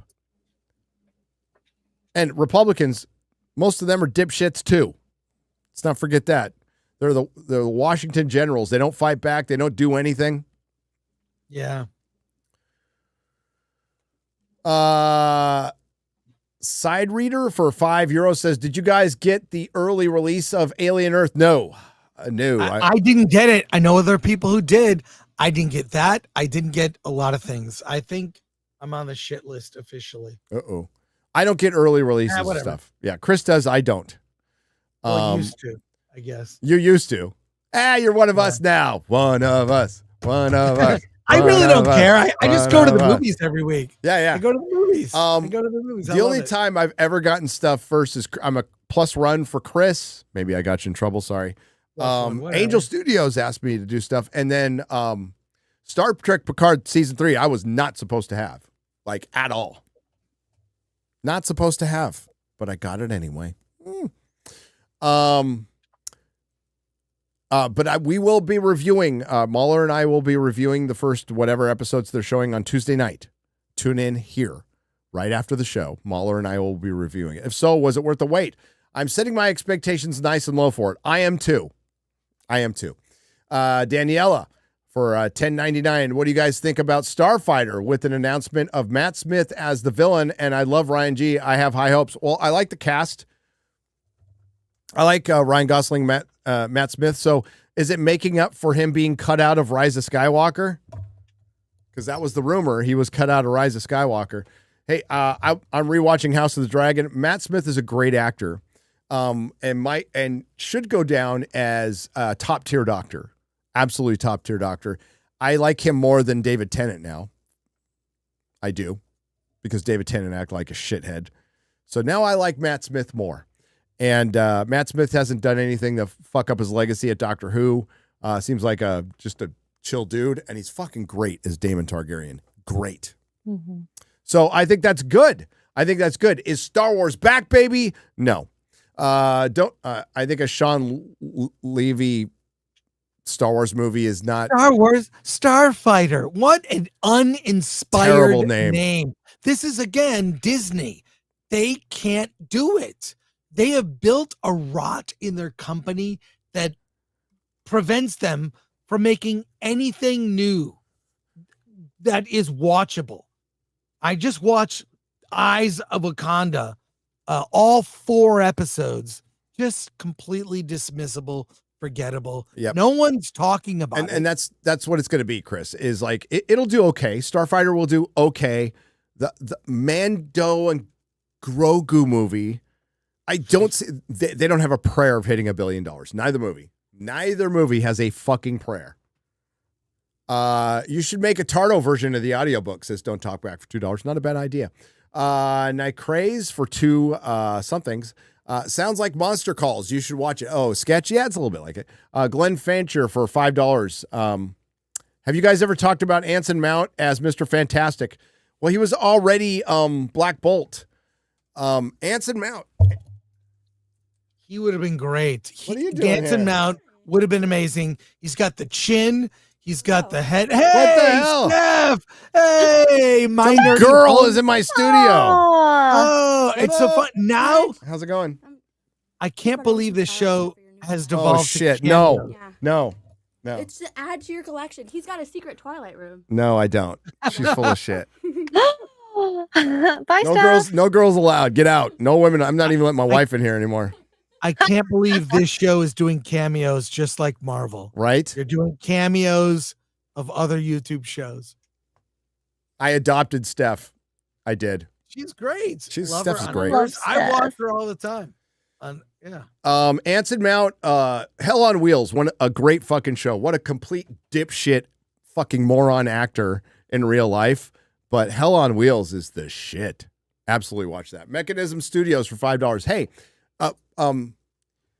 Johann Griffith would be a better Reed Richards now. He would be a better Reed Richards than Pedro now.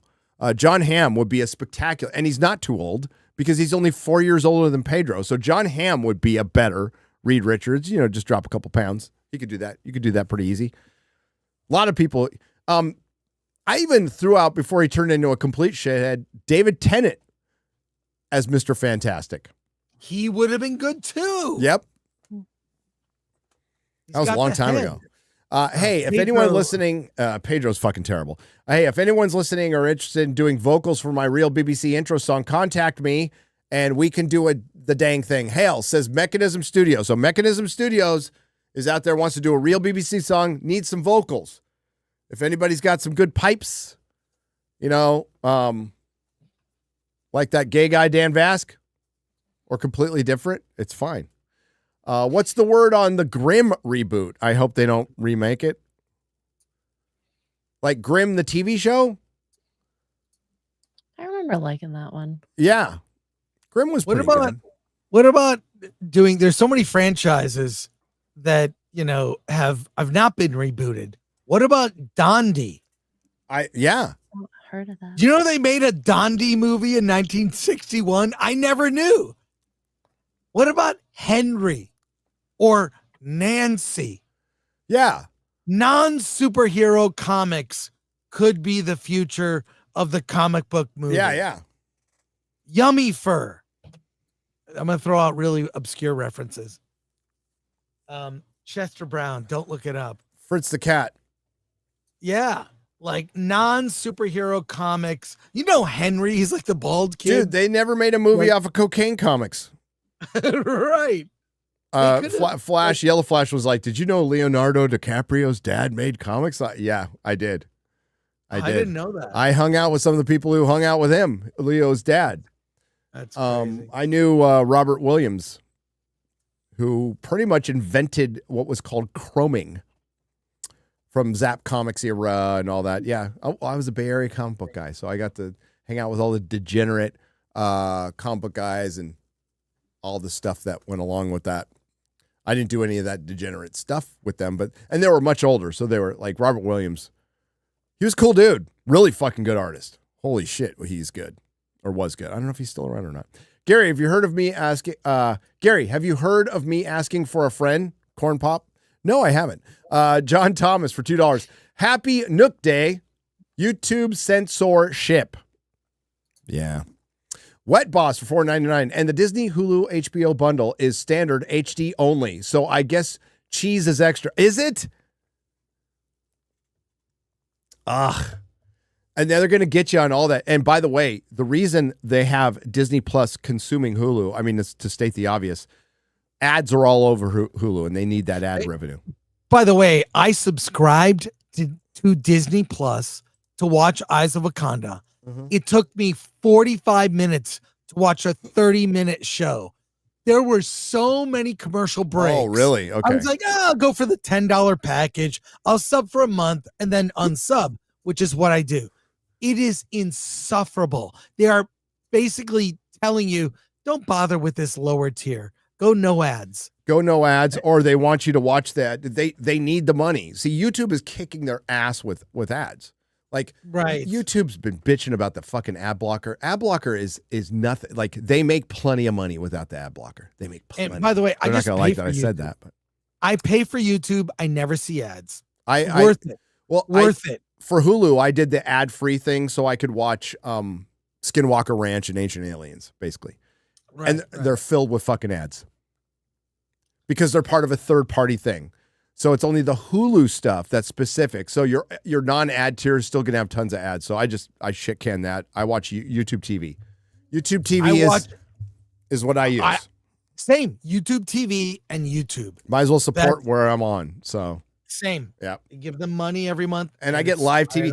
Prime Video, I guess they've been doing it for a while, but Samsung TV, a bunch of like Roku does this too. If you scroll down, you get a live version. Chris, I know you got to go, and I do too. Yeah. But you get a Star Trek The Next Generation channel. You get a Farscape channel. You get a classic Doctor Who channel. You get an Ancient Aliens channel that are just running the shit live all the time. But there's ads.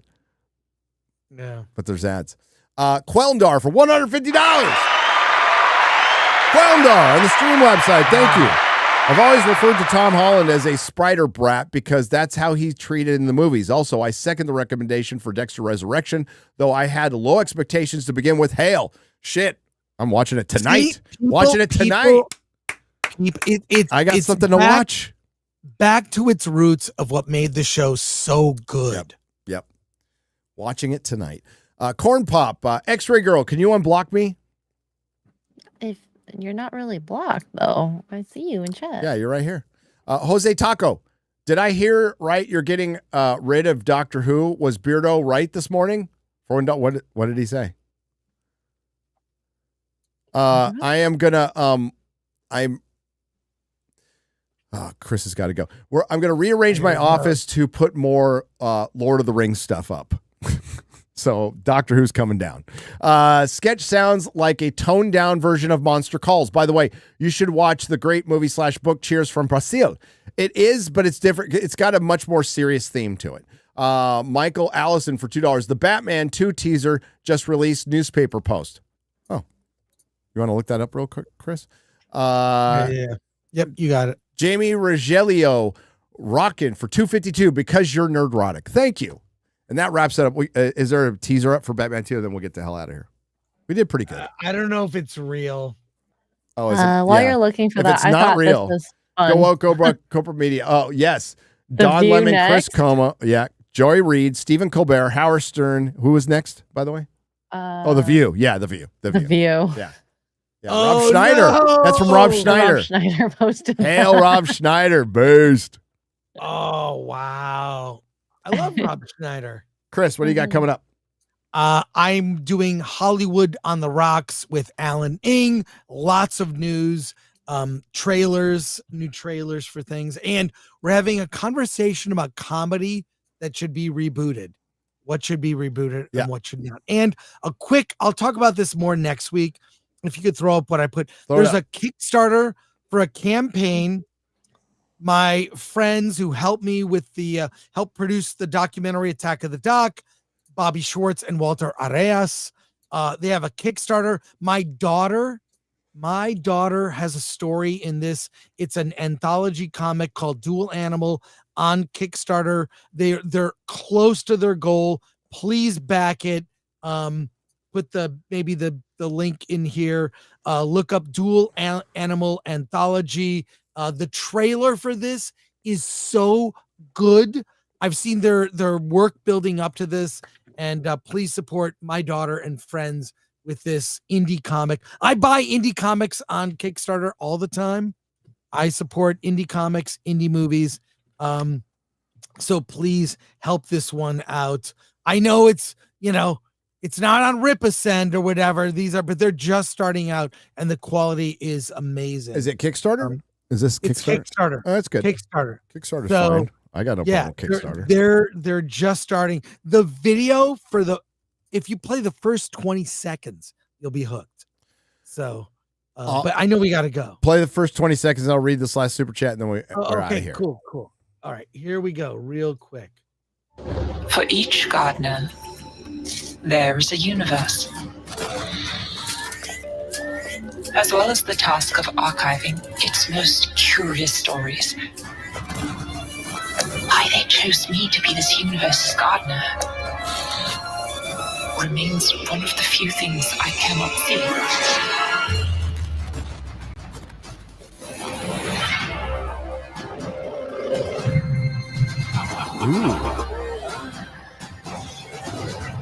In the fifth dimension, there are creatures called Zai, and they have eternal sight, eternal life, but they're missing something. They need stories, but they can't experience them. Their time is not linear. So they take the world seeds and plant them in hyperdense dark matter. From those seeds, worlds are grown.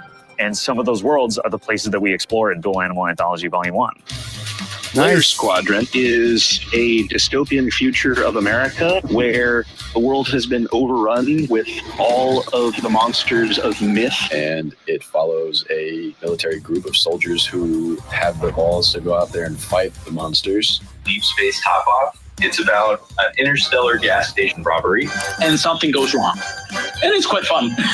Chuck and Mike, they're complete opposites. I'm trying to tell a story about friendship that I've never seen before. High fantasy, lots of sci-fi. These characters, they're accused of being the chosen ones. And it seems pretty unlikely, but that doesn't stop them from getting wrapped up in a lot of bullshit. Honey Darling's Gardening Guide is about a young woman who inherits her late grandmother's home. Which also comes with a garden and a couple other dangerous pests. Again, it's a story that centers around a newly developed android who we explore gaining consciousness through memories of his ex-wife and his love of art.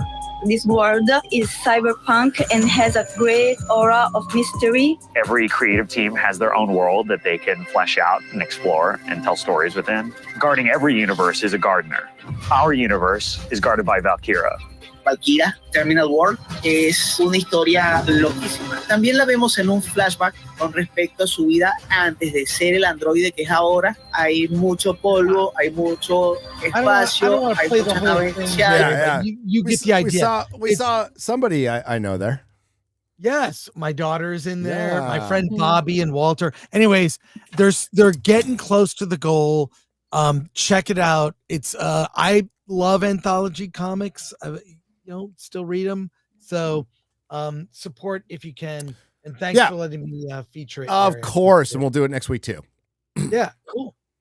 Tom Baker or John Pertwee, who is the better Doctor Who? Asked Jimbo. It's still Tom Baker, but John Pertwee, it's like I love John Pertwee. I freaking love the third Doctor. Crazy J voice is $4.99 in the 17-hour history of the MCU. Kevin Feige is the smartest and dumbest person that I've ever known. Or in the from cash cow to low cow. Avengers doomed 2026. Crazy, you're right.